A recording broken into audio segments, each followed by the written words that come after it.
صدیوں تک سائنسدان یہ سمجھتے تھے کہ قدرتی مظاہر کے متعلق درست پیش گوئی کی جا سکتی ہے۔ ہم بتا سکتے ہیں کہ گاڑی کتنے وقت میں کتنا فاصلہ طے کرے گی، راکٹ کہاں پہ گرے گا، سورج کب طلوع ہوگا، برف کا درجہ حرارت کیا ہوگا، پانی کتنی بلندی سے کتنی رفتار میں گرے گا، وغیرہ وغیرہ۔ اگر ہم چیزوں کی موجودہ صورتحال جانتے ہوں تو ہم ان کے مستقبل کے متعلق درست پیشین گوئی کر سکتے ہیں۔ جیسا کہ ہم نے مشرق کو 20 کلومیٹر فی گھنٹہ کی رفتار سے چلنے والی گاڑی کے مستقبل کو کیلکولیٹ کر لیا۔ سائنسدان یہ سمجھتے تھے کہ ایک عمل یا شے کی حالت و حرکت خود یہ تعین کر دیتی ہے کہ نتائج کیا ہوں گے۔ عوامل اور اشیاء کے متعلق یقینی اور حقیقی وضاحت دی جا سکتی ہے، لیکن کوانٹم میکینکس نے یہ تصور پاش پاش کر دیا۔ اس نے تب بھی لوگوں کو حیرت میں ڈالا اور یہ آج تک خاص و عام کو حیرت میں ڈالے ہوئے ہے۔ 1921 میں جب آئنسٹائن اپنا نوبیل انعام لینے سویڈن جا رہا تھا تو ڈنمارک میں نیل بور کے ساتھ وقت گزارنے اور بحث کرنے کو رکا۔ اس بحث نے وہ طول پکڑا کہ سائنس کے طالب علموں نے علم اور منطق کے دریا بہتے دیکھے۔ نیل بوہر کوانٹم میکینکس پر یقین رکھنے والا سب سے بڑا چیمپئن سائنسدان تھا، تو البرٹ آئنسٹائن سب سے بڑا تنقید کرنے والا سائنسدان۔ آئنسٹائن اس تھیوری سے مکمل انکار نہیں کرتا تھا، مگر اس کا کہنا تھا کہ یہ نامکمل تھیوری ہے اور اس کا عوامل کو پرکھنے کا زاویہ درست نہیں۔ لہٰذا بڑا سوال یہ ہے کہ آخر کوانٹم تھیوری ہے کیا چیز؟ کوانٹم تھیوری کہتی کیا ہے؟ یہ تھیوری کہتی ہے کہ ہم چیزوں کو اٹامک لیول پر ایک حد تک جان سکتے ہیں، ان حدود سے نکلنا ناممکن ہے۔ سب اٹامک لیول پر اشیاء کی حقیقت کو جاننا ممکن نہیں کہ وہ اگلے لمحے کیا اور کیسی ہوں گی۔ مطلب کہ کوئی چیز یقینی نہیں، حقیقی نہیں، ہم حقیقت کو نہیں جان سکتے۔ ہے نا حیرت انگیز بات؟ مثال کے طور پہ ایک ڈبے میں ایک ہاتھ کا دستانہ بند ہے۔ ہم نہیں جانتے کہ وہ دائیں ہاتھ کا ہے یا بائیں ہاتھ کا۔ جاننے کے لیے بہترین طریقہ یہ ہوگا کہ ہم ڈبے کو کھولیں اور دستانے کو دیکھ لیں اور یقینی طور پر کہہ سکیں کہ یہ دائیں ہاتھ کا ہے یا بائیں ہاتھ کا۔ لیکن سب اٹامک لیول پر ایسا نہیں ہوگا۔ فرض کریں یہ دستانہ ایک سب اٹامک پارٹیکل ہے اور ڈبے میں بند ہے، تو کوانٹم میکینکس یہ کہتی ہے کہ برابر برابر چانس ہیں کہ دستانہ دائیں ہاتھ کا ہوگا یا بائیں ہاتھ کا، اور جب تک ہم کھول کر دیکھ نہ لیں تب تک دستانہ نہ تو دائیں ہاتھ کا ہے اور نہ ہی بائیں ہاتھ کا۔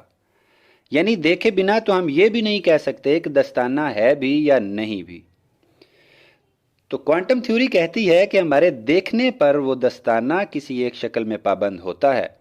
دیکھنے سے پہلے وہ نہ دایاں ہوتا ہے نہ بایاں، بلکہ ایک ہی وقت میں دونوں بھی ہوتا ہے۔ آپ کو یہ بات فضول اور بے معنی لگے گی۔ مبارک ہو، آپ بھی آئنسٹائن جیسا ہی سوچتے ہیں۔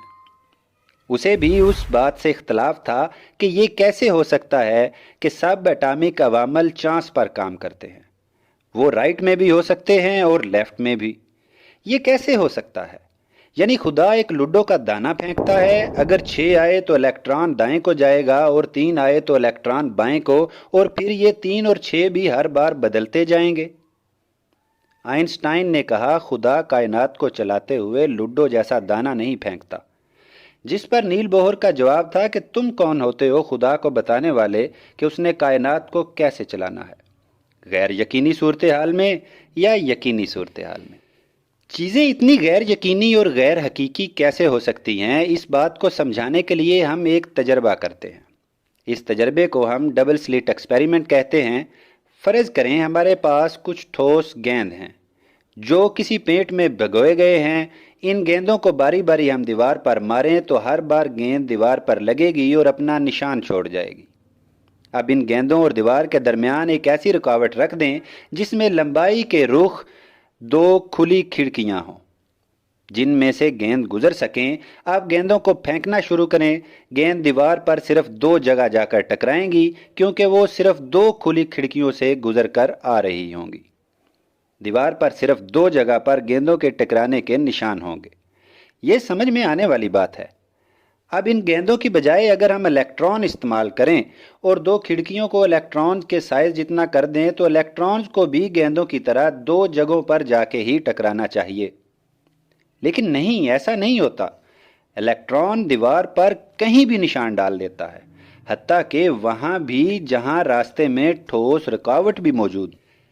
الیکٹران کہاں ٹکرائے گا، وہ اپنا نشان کہاں چھوڑے گا، یہ بات یقین سے نہیں کی جا سکتی۔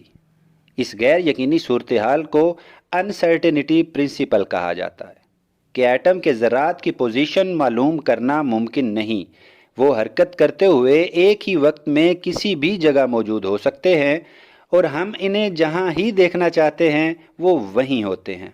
ہے نا دماغ کو گھما دینے والی بات؟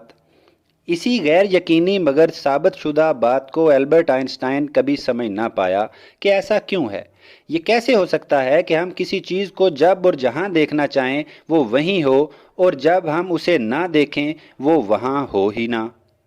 جیسا کہ اس ڈبے کے معاملے میں بند دستانے کا معاملہ ہے کہ ہم جب تک دیکھتے نہیں تب تک اس کے دائیں یا بائیں ہونے کے درمیان کی کیفیت ہوتی ہے۔ ہمارا دیکھنا انہیں دایاں یا بایاں بنا دیتا ہے۔ اس کا مطلب تو یہ ہوا کہ ایسا ممکن ہے کہ ایک الیکٹران کے ایک ہی وقت میں بہت سی مختلف جگہوں پر پائے جانے کے چانسز ہیں اور الیکٹران ان دو کھڑکیوں سے گزرنے کے بعد ان جگہوں پر ٹکراتے ہیں جہاں ان کے ٹکرانے کے میکسیمم چانسز ہوتے ہیں۔ اس بات کو کہا جاتا ہے پروبیبلٹی۔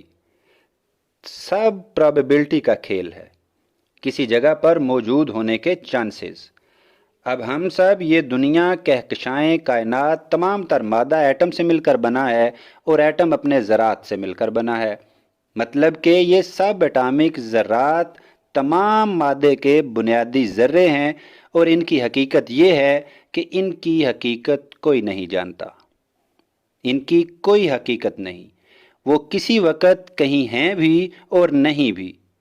تو ان ذرات سے بننے والے تمام مادے کی حقیقت کیا ہوگی؟ کیا ہم ہیں بھی اور نہیں بھی؟ ٹو بی اور ناٹ ٹو بی کے درمیان کا معاملہ ہے۔ ویڈیو میں ہمارا ساتھ دینے کا شکریہ۔ اللہ حافظ۔